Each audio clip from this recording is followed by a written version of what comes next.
On a cold, frost-dusted October morning in the year 1750, a bitter mountain wind blows down from the jagged peaks of Mount Sahand, sweeping across the sun-baked mud-brick rooftops of Tabriz, the historic gateway city of northwestern Persia. Above narrow dirt lanes, blue and turquoise mosaic tiles of the famous Blue Mosque shimmer faintly in pale autumn sunlight. Morning air smells of damp sheep wool, wood smoke from clay hearths, crushed pomegranate rinds, and the sweet aroma of madder root boiling in outdoor copper vats. In this autumn of 1750, following decades of political turmoil after the collapse of the Safavid Empire, Tabriz remains the beating heart of Persian carpet weaving. Inside high brick walls of the town's famous carpet weaving guild, master craftsmen and young apprentices gather to create works of art that will adorn royal palaces from Istanbul to Moscow. Yet this world of quiet artistic mastery exists in a fragile landscape. In 30 short years, a catastrophic earthquake in 1780 will level the city of Tabriz, destroying grand bazaars and killing tens of thousands of inhabitants. But on this quiet morning in 1750, inside the warmth of the guild house, great wooden looms stand firm, ready to turn raw wool and silk into glowing monuments of human skill and artistic devotion. Digital artists and historical researchers created this detailed reconstruction of a traditional carpet weaving guild in Tabriz in the year 1750, using historic records and archival studies of the period. This educational recreation lets us experience the vibrant daily life, architecture, and craftsmanship of 18th century Persian artisans. Before we explore further, please consider subscribing to the channel Rewind History and leaving a like so more lost historical worlds can return to light through this work. Step inside now beneath high vaulted brick arches, where master dyers plunge skeins of sheep wool into steaming indigo cauldrons. Pattern designers draw delicate floral cartoons on grid paper, and weavers tie thousands of double knots beneath the rhythmic thud of heavy iron comb hammers. Known locally as the kārhāneh-ye kārhāneh-ye, the Carpet Weaving Guild House is an impressive architectural compound, engineered specifically for high-density textile production. Built around a spacious central brick courtyard, the complex is enclosed by thick outer walls constructed from sun-dried mud brick coated in a protective plaster of mud and straw, called kajal, which provides natural heat insulation against harsh mountain winters. At the center of the courtyard sits a deep stone water basin, known as a house, fed by underground aqueduct channels called qanats. Fresh mountain water flows continuously into the basin, providing essential clean water for washing raw sheep wool, mixing dyes, and rinsing freshly dyed yarn throughout the busy workday. Inside the main weaving hall, high brick domes called tako cheshme cover a vast vaulted chamber. High north-facing skylights, carved near the top of the domes, flood the room with soft, steady sunlight throughout the day. Soft north light is essential for carpet weaving because it removes harsh, direct shadows and prevents color mistakes when weavers match subtle dye shades. Dominating the room are massive vertical wooden looms, called dargi-kali, constructed from solid beams of mature oak and pine standing up to 20 feet tall. Stretched tightly between heavy top and bottom crossbeams are thousands of vertical cotton warp threads, forming a tight white curtain upon which weavers build the carpet knot by knot. Step into the nearby dye house, the Reconstruction, where giant copper cauldrons called digi-mesi rest on brick hearths heated by dried sheep dung and oak charcoal. The air inside the dyeing compound is thick with warm steam and filled with rich natural scents. The earthy red smell of boiled madder root, the sharp smell of iron sulfate fixatives, the deep fermented scent of indigo vats, and the sweet aroma of crushed walnut husks. A distinct soundscape fills the entire guild house throughout the day. The quick snapping of curved steel shears, the heavy metallic thud of iron comb hammers, called daftīns, beating down horizontal threads, and the steady chanting of master weavers reading complex color codes aloud from patterned sheets. Hours before sunrise, life inside the guild compound begins at 4 o'clock in the morning. Young apprentices, known as shaggird, wake up in unheated loft rooms above wool storage spaces. Shivering in the morning cold, they hurry down to the courtyard to restart clay hearths, draw fresh water from the house basin, sweep brick floors, and light charcoal fires beneath giant copper dye pots. Guild life follows a strict social hierarchy governed by ancient trade rules enforced by a guild council. At the top of this hierarchy sits the guild master, the kārhāneh-ye, a senior master weaver who manages international orders, inspects knot quality, and represents the guild before city officials. Master craftsmen direct every stage of carpet production with expert care and years of experience. Working alongside the guild master is the chief pattern designer, the dyer, a respected artist who draws complex central medallions, flowing flower vines, and hunting scenes on grid paper. Beside him works the master dyer, the rangres, whose secret recipes of plant extracts and mineral fixatives create bright, long-lasting carpet colors. Senior weavers, called daftīn, operate the heavy looms, using quick fingers to tie up to 10,000 knots in a single workday. These senior masters patiently pass down their knowledge of knot balance, symmetry, and dye harmony to young apprentices over years of hands-on practice. At the foundation of the guild are young apprentices, boys aged 8 to 14 who perform daily chores, spinning thread, winding yarn bobbins, sorting wool skeins, carrying hot tea, and cleaning iron daftīns, while watching master weavers to learn the complex art of Persian carpet knotting. Gathering in the main hall at sunrise after completing morning prayers on hand-woven wool rugs in the courtyard, workers start their morning shift. The clothing of an 18th century Tabriz weaver is simple, tough, and designed for long hours sitting at a loom. Weavers wear a coarse tunic of gray or brown wool, called a chaka, worn over a loose white cotton shirt and baggy trousers called tumen. Around their waists, they wrap a thick cloth sash that supports the lower back during long hours of sitting. On their heads, men wear a thick felt cap made of pressed sheep wool, called a qullāq-dār, which keeps hair out of their eyes and shields them from cold drafts. On their feet, they wear soft leather slippers, called chores, which they easily slip off before stepping onto elevated wooden weaving benches. Craftsmen depend on lightweight hand tools that act as natural extensions of their hands. Hanging from a cord around each weaver's neck or resting on the loom bench is the qullāq-dār, a special curved steel knife with a small iron hook at the tip. This hook lets the weaver pull warp threads apart quickly, slide yarn through, tie a double Turkish knot, and slice the yarn end in a single fast motion taking under 1 second. Beside each weaver rests a heavy iron comb hammer, the daftīn, weighing several pounds with long iron teeth used to beat horizontal weft threads tightly down against rows of knots. Completing the toolkit are curved iron shears, called qālībāfī, used to trim pile height and paper pattern sheets, known as tariq, painted on small grid squares representing individual knots. Before raw wool ever reaches a loom, workers must prepare the raw sheep fibers through careful manual labor in nearby courtyard spaces.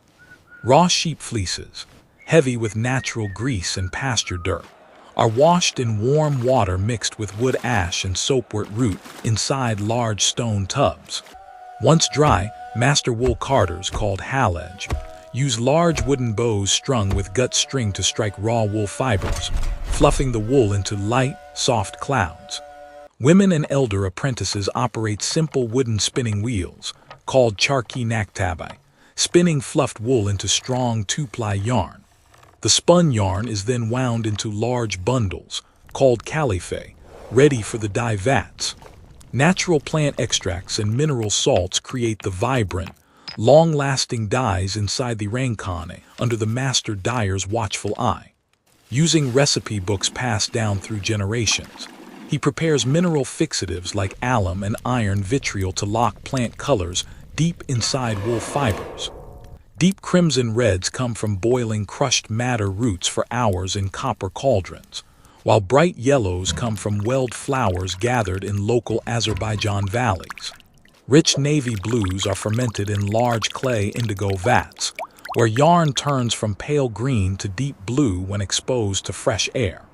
This traditional dyeing process creates natural color variations across yarn batches, known as a brash, which gives antique Tabriz carpets their rich visual beauty.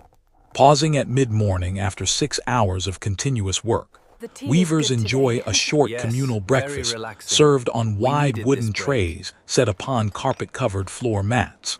The main food of the morning meal is fresh lavāsh bread, thin flatbread baked in underground clay ovens called tannoors. Weavers wrap soft lavāsh around pieces of salty Lighvan cheese, a famous local sheep milk cheese aged in goat skins, paired with fresh green herbs like tarragon, mint, and green onions. Workers enjoy this morning meal alongside small glass cups of hot black tea sweetened with hard lumps of saffron sugar, called nabat, which they hold between their teeth while drinking hot tea. This short break gives weavers a chance to rest their fingers and talk with fellow craftsmen.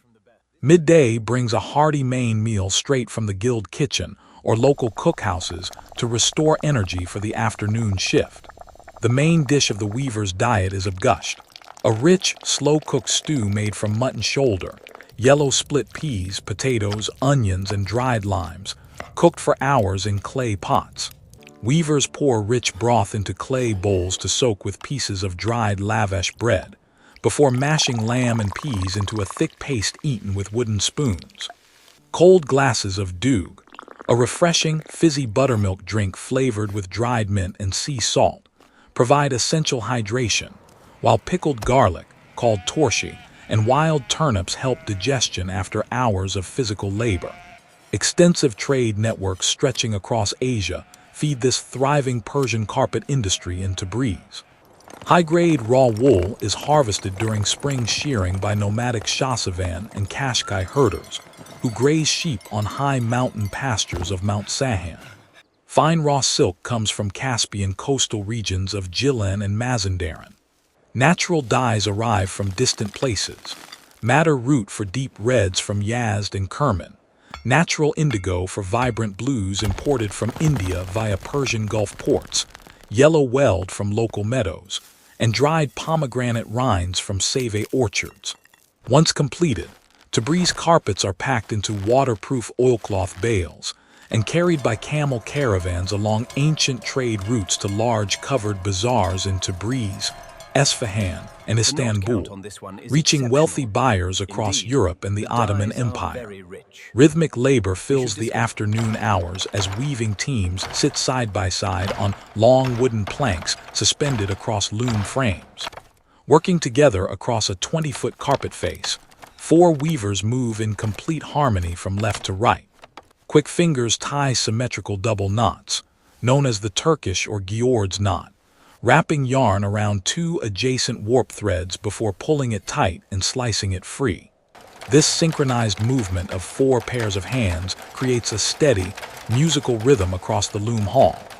Every few rows, the lead weaver calls out color instructions from the pattern sheet in a clear, rhythmic chant. After finishing a row of knots, weavers pass 2 cotton weft threads across the carpet width, using heavy iron daftīns to strike the row with powerful thuds that lock every knot tightly into place. Specialized workshops surrounding the main hall handle essential auxiliary tasks needed for carpet production. In the design studio, master artists use fine reed pens and natural paints to draw new medallion layouts on grid paper, where each small square stands for a single knot. In the dye house, young apprentices dip large bundles of spun wool into steaming copper vats, turning yarn with long wooden poles to ensure even color before hanging skeins on courtyard clotheslines to dry in the wind. In the finishing room, master clippers use wide iron shears to trim wool pile to an even height, revealing crisp geometric patterns beneath. Master inspectors check the back of each rug with brass tools to verify that knot density exceeds 300 knots per square inch. Spinners, known as kārhāneh-ye, turn raw fleece into strong wool thread using wooden spinning wheels. Behind the main building, workers in specialized wash yards scrub finished rugs with wood ash solutions and cold spring water. They use heavy wooden rollers to push out extra water before spreading carpets under the warm sun to bring out the natural shine of the wool. This washing process softens carpet pile and fixes plant dyes, giving Tabriz rugs their silky feel and durable sheen. In repair workshops, master restorers, known as rafugers, reweave worn edges of older heirloom carpets using ancient repair techniques passed down through generations. As 5 o'clock approaches and sunlight fades from skylights, the workday comes to a close. Weavers tie off loose yarn ends, cover looms with cloth sheets to protect them from dust, and wash their hands in the courtyard house basin. In the evening, workers gather around low clay heating stoves, called chores, in the guild hall. Sitting under warm quilts draped over low tables, they drink hot tea, play wooden backgammon games, and listen to traveling Azerbaijani musicians, called ashiks, who play long-necked saz lutes and sing traditional folk songs. These ancient epic songs tell tales of legendary heroes and ancient love, bringing warmth and joy to the tired craftsmen before bedtime. By 8 o'clock, as night cold settles over Tabriz, workers rest on woven floor mats, resting tired hands and eyes before the morning loom bell rings again in pre-dawn dark. Nightfall brings total silence to the grand carpet guild house as October night settles over Persia. 300 feet above the quiet city, bright stars shine through north-facing skylights of vaulted brick domes. Inside the empty weaving hall, tall oak looms stand like silent sentinels in the dark, holding thousands of hand-tied knots in place. The smell of boiled madder root and wood smoke lingers in cool night air, while fresh mountain water ripples softly in the courtyard basin. In this quiet autumn of 1750, this guild house stands as a strong fortress of human creativity, preserving centuries of artistic heritage amidst political turmoil in Persia. Yet this peaceful sanctuary faced future tragedy. In 1780, 30 years after this quiet night, a massive earthquake struck Tabriz, flattening brick arches, collapsing workshops, and burying thousands of skilled craftspeople beneath falling walls. Despite wars, political collapses, and devastating earthquakes, the carpet-weaving heritage of Tabriz proved indestructible. Today, archaeological evidence and museum collections confirm the rich history of 18th-century Persian weaving life. In famous museum collections, from the Victoria and Albert Museum in London to the Hermitage in St. Petersburg, 18th century Tabriz carpets survive as living proof of this era's artistic mastery. Preserved guild documents, known as senf name, alongside historic iron daftins, copper dye cauldrons, and hand-painted grid-pattern sheets, provide exact records of guild life and weaving methods in 1750. These historic artifacts and master carpets stand as lasting proof of human skill and resilience. Long after the weavers of 1750 passed away, their hands left a lasting mark on world history, tying millions of knots from thread and memory, creating an enduring legacy of beauty beneath Persian skies.